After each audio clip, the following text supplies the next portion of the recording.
మన ప్రభు అయిన రక్షకుడైనటువంటి యేసుక్రీస్తుల వారి పేరిట మీ అందరికీ నా యొక్క శుభాభి నిండు వందనాలు తెలియజేస్తూ ఉంటున్నాను. ఈరోజు దేవుని యొక్క వాగ్దానము మరి యోహాను సువార్త 15వ అధ్యాయము 1వ వచనము. నేను నిజమైన ద్రాక్షవల్లిని, నా తండ్రి వ్యవసాయకుడు. దేవునికి స్తోత్రం కలుగునుగాక.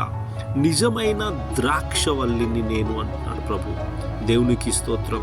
అదే విధముగా మరి నా యందు మీరు నిలిచి ఉండండి, మీ యందు నేను నిలిచి ఉంటాను అంటున్నాడు ప్రభు.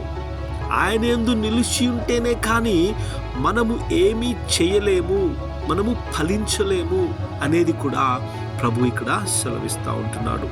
నేను నిజమైన ద్రాక్షవల్లిని, మీరు నా తీగలు అని అంటున్నాడు ప్రభు.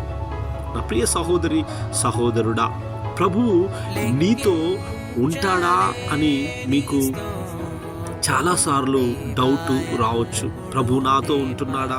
ప్రభు నన్ను విడిచిపెట్టి వెళ్ళిపోయాడా? ప్రభు నా ప్రార్థన వింటున్నాడా?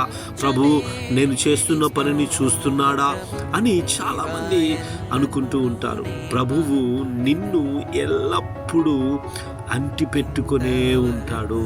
ప్రభువు లేకపోతే నువ్వు బ్రతికి ఉండలేవు. ఎలాగైతే ద్రాక్షవల్లి తన తీగలకు వేరైనప్పుడు అది మరి వేరై ఆ యొక్క జీవాన్ని కనుక ఇవ్వకుంటే ఆ కొమ్మలు ఎండిపోతాయి.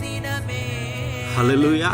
అదే విధముగా మరి జీవము గల తండ్రి మరి నీలో లేకపోతే నీ జీవితము కూడా అలానే ఉంటుంది. నా ప్రియ సహోదరి సహోదరుడా, నువ్వు ప్రాణముతో ఉండలేవు. ఎందుకంటే ఆయన ఊపిరి నీలో ఉంది, ఆయన పరిశుద్ధాత్మ నింపుదల నీలో ఉంది. కనుకనే నువ్వు బ్రతికి ఉన్నావు అని గ్రహించాలి. క్రీస్తు నాలో ఉన్నాడు, ఆయన నాకు జీవమై ఉన్నాడు, ఆయన నాకు ప్రాణమై ఉన్నాడు, ఆయన నన్ను పరిశుద్ధాత్మ చేత నింపాడు అని మనము నిశ్చయించుకొని ఉండాలి. నా ప్రియ సహోదరి సహోదరుడా, అలాంటప్పుడు మరి ఎవడైతే నాలో నన్ను అంటు పెట్టుకుని ఉంటాడో వాడు ఫలిస్తాడు అని ప్రభు చెప్తా ఉంటున్నాడు. తండ్రి ఎలాగైతే కుమారుని యందు ఉంటున్నాడో మరి కుమారుడు ఎలాగైతే తండ్రి ఏకముగా ఏక ఆత్మగా ఉంటున్నారో అదే కుమారుడు మనల్ని కూడా అలానే చేసుకున్నాడు. నా ప్రియ సహోదరి సహోదరుడా, క్రీస్తు మనల్ని కూడా